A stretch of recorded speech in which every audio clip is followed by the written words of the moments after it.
U.S. President Donald Trump has named Wilmington, North Carolina, as America's first World War II heritage city.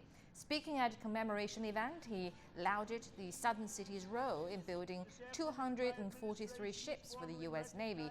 But while honoring veterans, Trump also said violent mobs at home threatened the freedoms they'd fought for.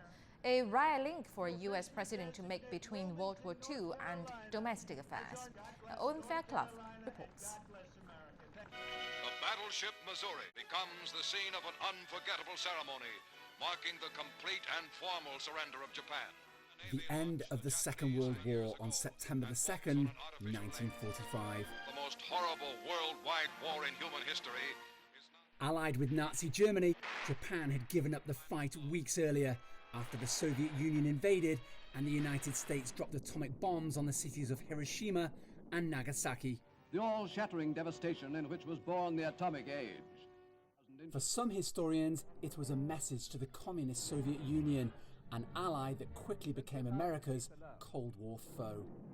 They interpreted this, the atomic bombings, as a sign that there is no level of ruthlessness to which the United States will not sink in order to maintain its dominance and hegemony in Europe and the post-war world.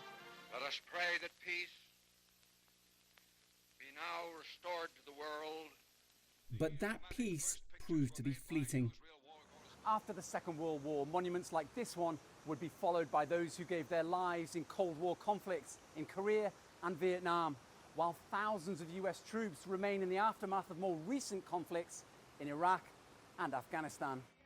But President Donald Trump's America First agenda has changed US priorities dramatically. It is also not our function to serve other nations as law enforcement agencies. Reducing troop numbers in Afghanistan and Iraq, and ambivalent about NATO, a Cold War military alliance. I said it was obsolete. It's no longer obsolete. And where in 1945 the US was the superpower, that's no longer the case. The Chinese are equivalent to the United States economically. And so the United States is not in a position to assert itself, to become the world's policeman, the world's economic force, and certainly not the world's moral paragon. But 75 years ago, this moment at least put two former enemies, Japan and the US, on the path to one of the world's most enduring military and diplomatic alliances. The war is over. Peace is here. Owen Fairclough, CGTN, Washington.